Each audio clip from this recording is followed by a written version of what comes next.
Hi, I'm Marna Brown-Krausz from RE/MAX Greater Princeton, and I want to thank you for joining me today for part 1 of my buyer's educational video series. The goal of this series is to provide helpful information as you make one of the most important decisions of your life's journey, purchasing a home. Part 1 of this series has to do with why using only one realtor is really in your best interest as a buyer. Whether you're buying a home in Mercer County, New Jersey, where I do a lot of business, or anywhere in New Jersey for that matter, the same rule applies. Hopefully this video will show you why it's important to use just one realtor, as I just explained. We're going to start out with a quiz. There's no scoring, no grades, and there'll be multiple choice answers, so it really should be very easy and stress-free. So here's question 1. Question 1. As a potential home buyer, when starting my home search in Mercer County, New Jersey, should I A. Go straight to Zillow or Realtor.com, select the homes I want to see online, and contact the listing agent for each home to make appointments? Or B. Contact a couple of agents at different realty companies and work with each of them to see which one can get me the better deal? Or C. Work with one agent who listens to my needs and wants, tailors a home search home plan for me and my family, and searches for homes with only me and my family in mind? And the answer to question 1 is C. And the reason is simple. A buyer deserves as much attention as a seller does. And what's the best way to achieve that result? Find an educated, experienced, and dedicated agent who'll work with you as a home buyer, ask you questions, listen to what you have to say, and take notes.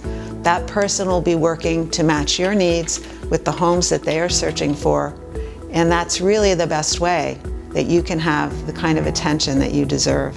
Would you rather have A, someone who's dedicated 100% to the seller, or B, competing agents who can't give you 100% of their attention because they're competing for their commission and they're competing for your attention? So C really is the best answer. Question 2. How does a buyer's agent get paid? A, by the buyer, B, by the seller, or C, by the realty agency? The answer to question 2 is B. An agent works on a commission basis and not on a salary. So the agent is actually paid at the time of closing from the sale proceeds of that home by the seller. The agent would only be paid by the buyer if the agent and the buyer had an exclusive buyer's agency agreement, where the agreement would be that the buyer would pay the agent's fee. Question 3. I can just check the internet sites to find out what I need to know about homes. True or false? The answer to question 3 is false.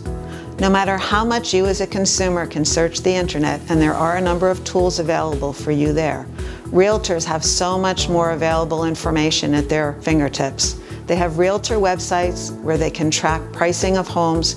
They can find out the history of a particular home and what has happened in the past, whether it was rented out. They can find out about school districts. They can find out about actual sales prices. They can find out about competing listings in the neighborhoods.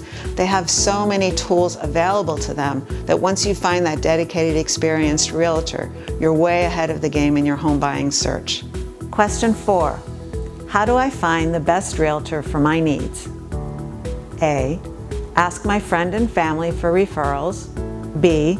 Search online, read Zillow reviews, and Google agents to find out more about them. C. Use a realtor that I like and feel comfortable with. Or D. All of the above. The answer to question 4 is D. All of the above and more. Ask your family and friends, do a Google search of the agent's name, check out Zillow reviews, do everything you feel you need to do to feel comfortable with your choice. And then call the agents you're interested in, talk to them, see if you have a good working relationship. What's key is education, and then of course developing trust.